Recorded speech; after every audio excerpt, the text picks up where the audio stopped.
ইউরোপীয় দেশ যেখানে রয়েছে ইতালির মতো সুন্দর সমুদ্র সৈকত, সুইজারল্যান্ডের মতো সৃজগণ পর্বতমালা, কিন্তু খরচ হবে দক্ষিণ পূর্ব এশিয়ার মতো, যে দেশটি প্রায় 50 বছর ধরে বাকি বিশ্ব থেকে বিচ্ছিন্ন ছিল আর আজ তা ইউরোপের অন্যতম সেরা অফবিট ডেস্টিনেশন।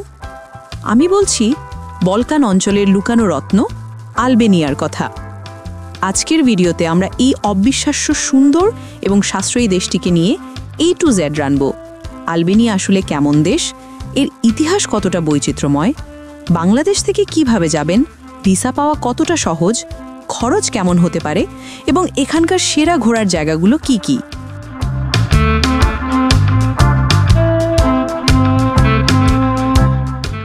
আলবেনিয়া আসলে কেমন দেশ? আলবেনিয়াকে বলা হয় the land of the Eagles বা ইগলের দেশ। এটি এমন একটি দেশ যা আপনাকে প্রতিটি পদক্ষেপে অবাক করবে। আলবেনিয়ার সবচেয়ে বড় আকর্ষণ হলো এর প্রকৃতি। একদিকে রয়েছে আলবেনিয়ান রিভিয়েরা, যার ফিরোজা রঙের জল এবং সাদা পাথরের সৈকতগুলো ভূমধ্য সাগরের সেরা সৈকতগুলোর সাথে পাল্লা দেয়। অন্যদিকে উত্তরে রয়েছে আলবেনিয়ান আল্পস, যা ট্রেকার এবং অ্যাডভেঞ্চার প্রেমীদের জন্য এক স্বর্গ।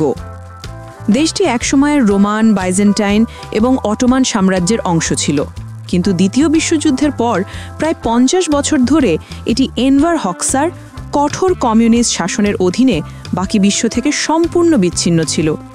এই বিচ্ছিন্নতাই আজ দেশটিকে এক দুতিন চরিত্র দিয়েছে। সবচেয়ে বড় কথা, আলবেনিয়া ইউরোপের সবচেয়ে সস্তা দেশগুলোর একটি। যারা বাজেটের মধ্যে একটি অসাধারণ ইউরোপীয় ছুটি কাটাতে চান, তাদের জন্য এটি একটি সেরা পছন্দ।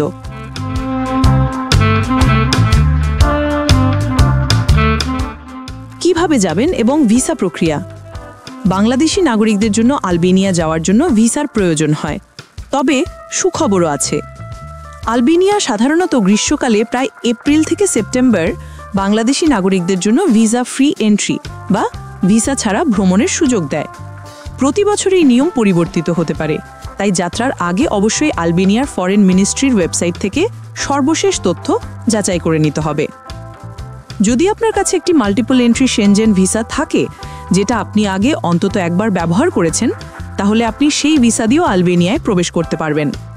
যদি উপরের কোনো সুযোগ না থাকে, তাহলে আপনাকে ভারতের নয়াদিল্লিতে অবস্থিত আলবেনিয়ার দূতাবাসে ভিসার জন্য আবেদন করতে হবে, যা একটি সময় সাপেক্ষ প্রক্রিয়া। খরচ কত? আলবেনিয়া ভ্রমণের খরচ এতটাই কম যে আপনি অবাক হয়ে যাবেন।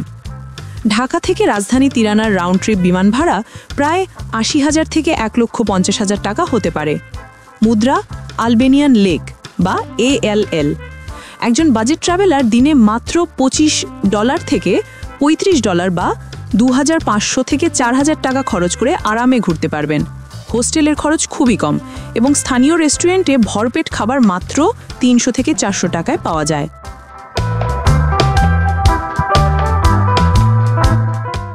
চাকরি ও নাগরিকত্ব। আলবেনিয়া বাংলাদেশিদের জন্য কোনো প্রচলিত চাকরির গন্তব্য নয়। পর্যটন এবং হসপিটালিটি খাতে গ্রীষ্মকালে কিছু অস্থায়ী কাজের সুযোগ তৈরি হয়। এছাড়াও কম খরচের কারণে এটি ডিজিটাল নোম্যাডদের কাছে জনপ্রিয় হয়ে উঠছে। প্রধান ভাষা আলবেনিয়ান, পর্যটন কেন্দ্রিক এলাকাগুলোতে ইংরেজি এবং ইটালিয়ান চলে। নাগরিকত্ব পাওয়া একটি অত্যন্ত দীর্ঘ এবং জটিল প্রক্রিয়া, যা সাধারণত সুপারিশ করা হয় না।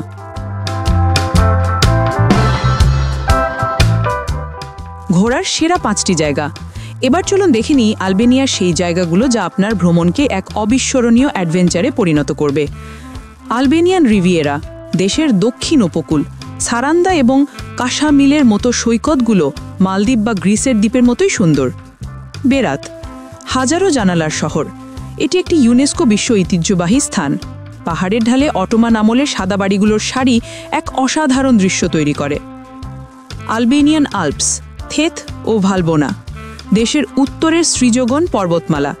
থেত থেকে বালবোনা পর্যন্ত হাইকিং রুটটি ইউরোপের অন্যতম সেরা হাইকিং ট্রেলগুলোর একটি। টিরানা, আলবেনিয়ার রঙিন এবং প্রাণবন্ত রাজধানী। কমিউনিস্ট যুগের ধূসর বিল্ডিংগুলোকে এখানে উজ্জ্বল রঙে রাঙিয়ে এক নতুন রূপ দেওয়া হয়েছে। এখানকার বাঙ্ক আর্ট, বাঙ্কার মিউজিয়ামগুলো অবশ্যই দেখবেন। জিরোকাস্টার, পাথরের শহর নামে পরিচিত আরেকটি ইউনেস্কো বিশ্ব ঐতিহ্যবাহী স্থান। এখানকার পাথরের ছাদাওয়ালা বাড়ি এবং বিশাল দুর্গ আপনাকে সময় পিছিয়ে নিয়ে যাবে।